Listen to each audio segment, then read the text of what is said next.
Okay then, so before I start today's Pimiga free and Raspberry Pi setup guide, if you like what you see today, hit notifications, subscribe and like so you don't miss upcoming retro emulation content. It helps my channel a great deal, plus it gets you up-to-date retro emulation content as I release it. So Pimiga free, yes, we've got Pimiga 4 releasing anytime soon, but we're not actually sure when this one is being released.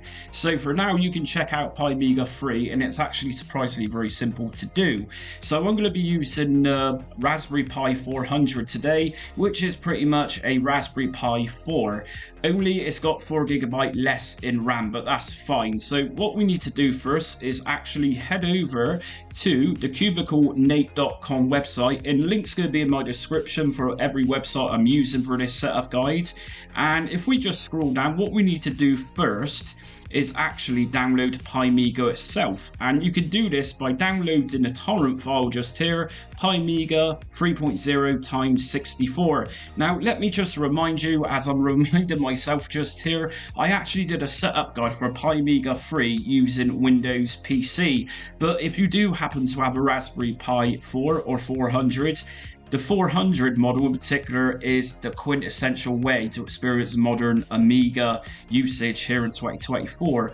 So we need to download the torrent file, and there's a range of different torrent clients you can use to download this. It's around 20GB to download, plus you got to extract it. So I've already got this downloading in the background at this point, and if we just scroll down a little bit further, it's going to tell you that Pimiga is shipped as non-working. In other words, it requires an Amiga 1200 Kickstart ROM, which is of course the pretty much the operating system of it and the brains behind it to power things, to power our games.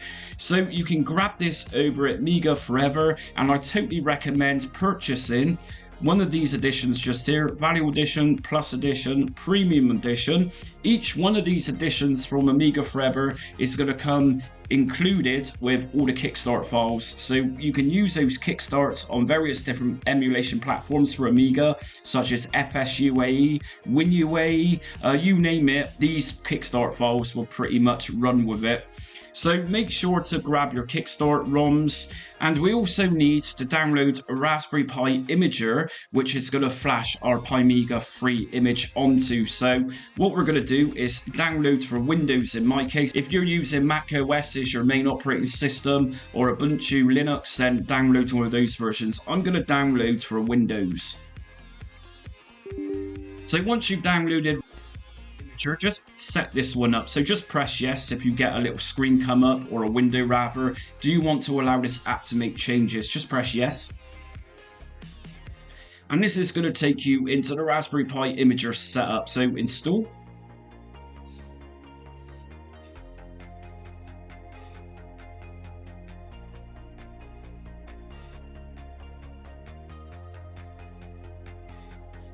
And what we're going to do for now is just run the Raspberry Pi Imager, so just make sure that's checked and press finish.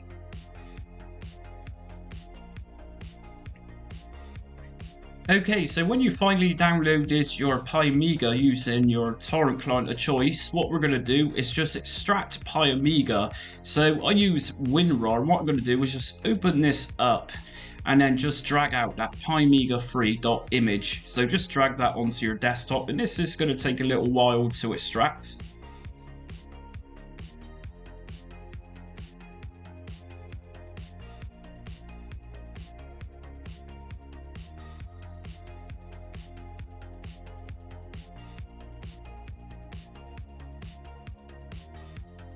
Okay, so once we've extracted the Pimiga3.image, what we're going to do with Raspberry Pi Imager still open, we're going to go to Raspberry Pi device, and from here you need to select your Raspberry Pi model. So in my case, as we know, I'm going to be using the 400, so I'm going to select 400. And operating system, so we need to open up this, and from here we're going to go to use custom, which is right at the bottom. If we open this up, from here you need to navigate to where your Pimiga3.image extracted to. So it's on my desktop, as we can see. If I double left click on that, now the next part is going to ask you for storage. So for this, I'm going to be using a SanDisk Ultra 128GB micro SD card. If I just pop this into my computer, Okay, so now it's inserted, I'm going to go to choose storage, and from here I'm going to select my SDXC card. So just left click and then go to next. Would you like to apply OS customization settings? No. All existing data on SDXC cards will be erased. Yes, continue on this part. And then we're just going to wait for this to flash to the SD card.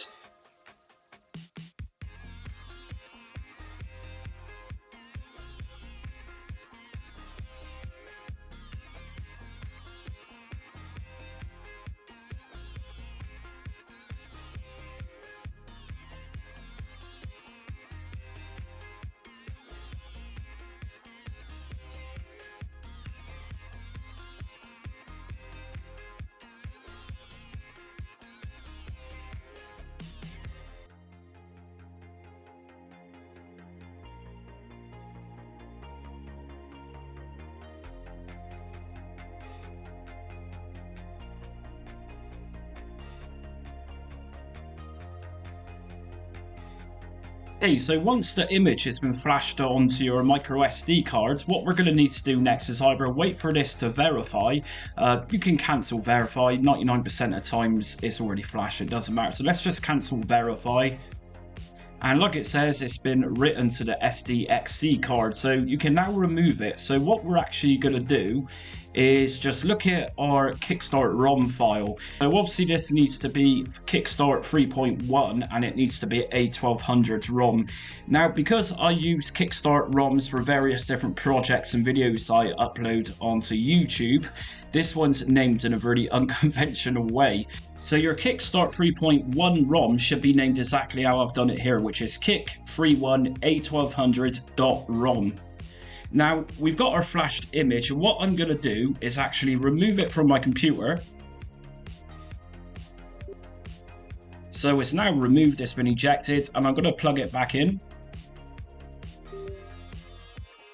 Now what we need to do is take a look inside of the micro SD card's Kick folder, which the image has created. So Kick, and inside of that Kick folder, we're going to drag in the kick31a1200.rom. So that's now in place, and the next thing we need to do is actually pop this into the 400.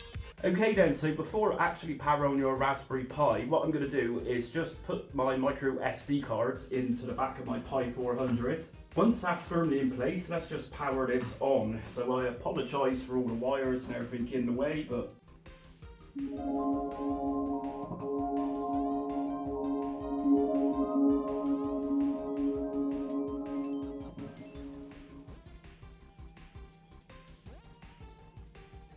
Okay, so we're in Pimiga 3, so the first thing I recommend doing from here is just connecting a Bluetooth controller. Remember that Raspberry Pi 4 and 400 supports Bluetooth. So in order to access your menu to get your controller working, you're going to find on your Raspberry Pi 400 keyboard, if that's what you're using, there's only F1 to F10 buttons. You've got F12, which is what we need to use to get to the menu I'm going to take you to. But you need to press Fn as well as the F2 button to use F12. Okay, so once we're in this menu, what we're going to focus on is port 0 and port 1. So at the moment, I've got my PlayStation 3 connected through Bluetooth, that's the controller. I'm going to select port 0 as system mouse, and I'm going to use port 1 as my PS3 controller. Once I've done that, I'm going to go to configurations, make sure Pimiga 3 is highlighted, and then just go to save and then resume. So what we are going to do first then is take a look at games, and that's why everyone's here to watch this video, to play some Amiga games. Now you've got a strip, a bar at the bottom just here, which looks a lot like something from an Apple Mac computer.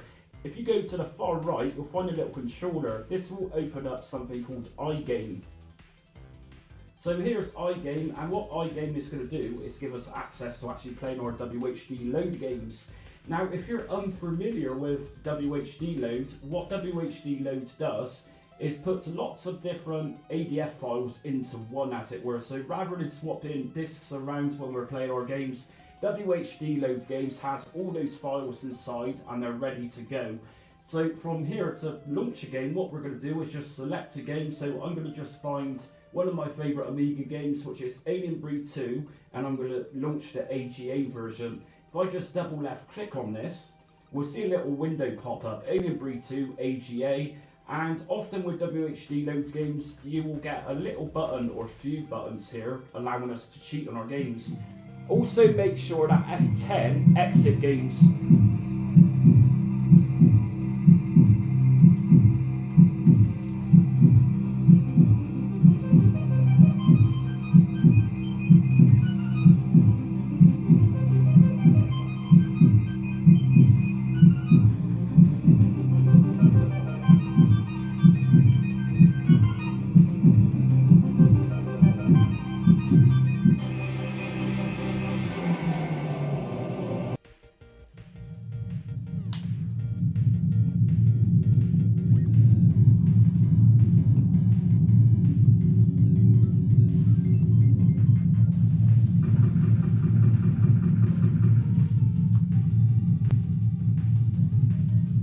And there we go, so I'm not going to spend all day long playing a game because I'm sure you're going to want to do that yourselves.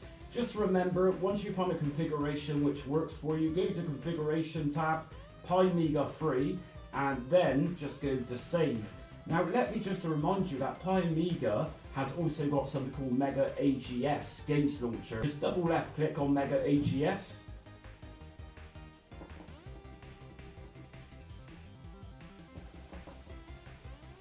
And that's going to bring us into another way of playing our Amiga games. So from here we can then choose whatever game we want to play. It's also got demos in here.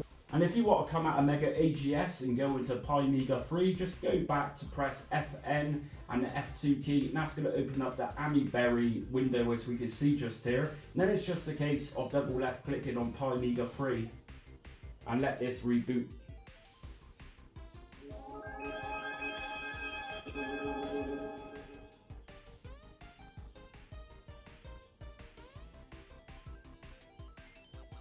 And here we go. So every time you boot into this desktop, you'll notice that the wallpaper changes in the background as well.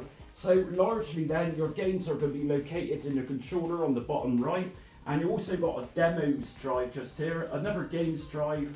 Most of the games in this game icon just here don't work. There's games like Doom in there. You've also got Dark Forces, Star Wars in there, but you need additional files for some of those to work.